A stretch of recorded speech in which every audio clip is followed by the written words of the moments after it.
बिस्मिल्लाहिर्रहमानिर्रहीम। अस्सलाम वालेकुम। कैसे हैं प्यारे व्यूवर्स। आज हम बनाएंगे बहुत ही मज़ेदार सा आलू मटर का सालन, आलू मटर गोश्त का सालन। इसमें आप बीफ भी इस्तेमाल कर सकते हैं, मटन भी और चिकन भी, जो भी आपके पास गोश्त मौजूद हो उसी का आप ये सालन तैयार करें, आपका बहुत ही मज़ेदार बनकर तैयार होगा। सबसे पहले हम लेंगे 1 किलो मटन, और इसमें के लिए साथ हम लेंगे साबुत मसाले, खड़े मसाले, जिसमें तेज़पात, बड़ी इलायची, छोटी इलायची, दालचीनी और लौंग, ज़ीरा शामिल है। और हमने काटे हैं 2 अदद प्याज, 2 अदद टमाटर, और अदरक लहसुन को हमने कूट लिया था। 2 टेबल स्पून हमारे पास अदरक लहसुन है। एक कढ़ाई में लेंगे कुकिंग ऑयल या फिर घी, जो आप इस्तेमाल करते हैं। उसमें हम डालेंगे खड़े मसाले। इसको हम 1 से आधे मिनट के लिए भूनेंगे। इससे बहुत ही अच्छी इसकी खुशबू और अरोमा निकल कर तेल में आ जाता है। और इसके बाद हम इसमें डालेंगे प्याज। प्याज डालने के बाद इसको भी हम बनाई करेंगे। इसको हमने ब्राउन बिल्कुल भी नहीं करना। जब इस तरह आप मसाला भून रहे होते हैं तो आँच जो है वो बिल्कुल स्लो रखा करें, ताकि आपका मसाला जल ना जाए। अगर मसाला जल जाए तो फिर सालन का कलर और खुशबू ख़राब हो जाती है।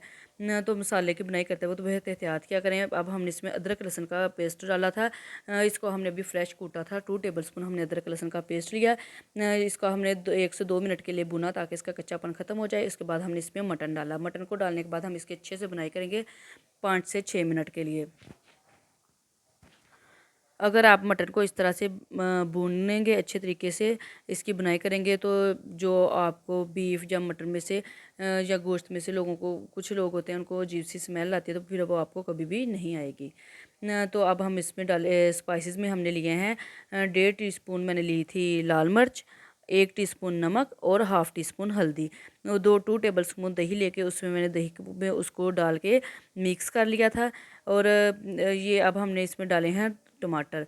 टमाटरों जो है वो अपना पानी छोड़ते हैं, इसलिए पहले अपने गोश्त की अच्छे से बुनाई कर लें, बाद में टमाटर डाल लें। क्योंकि अगर आपको पहले डाल देंगे टमाटर, पानी छोड़ देंगे, फिर आपकी बुनाई में आपको ज़्यादा टाइम लगेगा। तो जो स्पाइसेस थे वो हम इसमें डाल देंगे। दही में मिक्स करके मैंने इसमें डाला। 2 टेबल स्पून सिर्फ दही लिया था। बाद ये स्पाइसेस हमने सिर्फ यही 3 ही लिए थे, हल्दी, मिर्च और नमक। स्पाइसेस वो आप अपने टेस्ट के लिहाज से कम या ज़्यादा कर सकते हैं। दही मैंने अभी डाल दिया। जब हम बाद में बुनाई करेंगे ना गोश्त की, तब नहीं डालेंगे।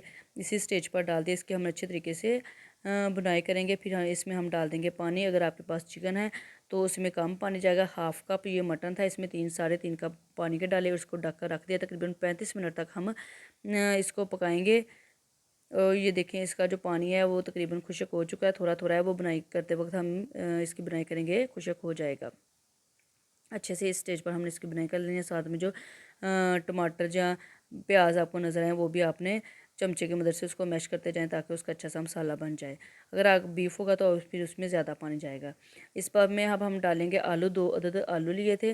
अगर आपने शोरबे वाला सालन बनाना है तो फिर आपने मोटे मोटे आलू काट लीजिएगा, वो सालन में बहुत अच्छे लगते हैं। मैंने इसका शोरबा नहीं बनाना था, ग्रेवी वाला बनाना था, इसलिए मैंने आलूओं को ज़रा बारीक कट कर लिया। और 1 छोटी प्याली ली हमने मटर के दानों की। आलू मटर हमने डाल दिए। अब हम इसकी अच्छे से बुनाई करेंगे।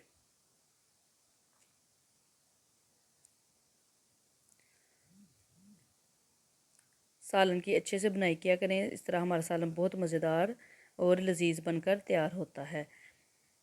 1 टीस्पून इसमें डाला है मसाला कौरमा, कढ़ाई मसाला, जो भी आपके पास घर में मौजूद हो वो डाल दें। इससे सालन का टेस्ट ज़रा और बढ़ जाता है। अगर ये ऑप्शनल है, अगर आपके पास है तो डाल दें, नहीं है तो कोई बात नहीं।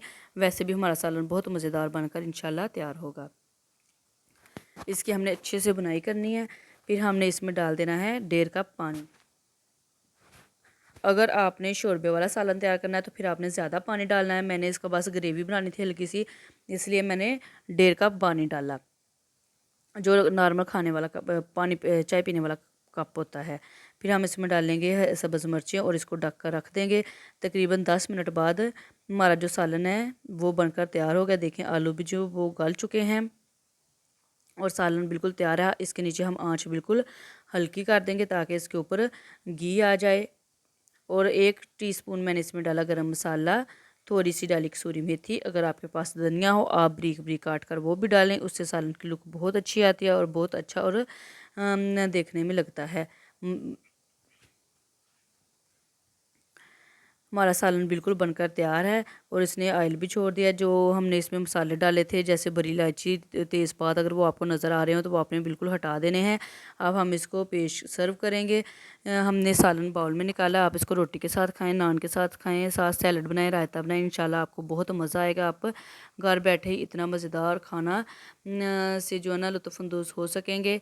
मेरी वीडियो को देखने के लिए आपका बहुत बहुत शुक्रिया। मैं इसी तरह से मेरी वीडियो को पूरा देखा करें, स्किप ना किया करें। और अगर आपको मेरी वीडियो अच्छी लगती है तो मुझे इसका फ़ीडबैक ज़रूर दिया करें और अच्छा सा कमेंट किया करें और वीडियो को शेयर किया करें। इसी तरह आसान और मज़ेदार सी रेसिपीज़ मैं आपके लिए लेके आती रहूँगी। और मुझे अपनी दुआओं में याद रखिएगा। मिलेंगे फिर किसी अगली वीडियो में। तब तक के लिए अल्लाह हाफिज़।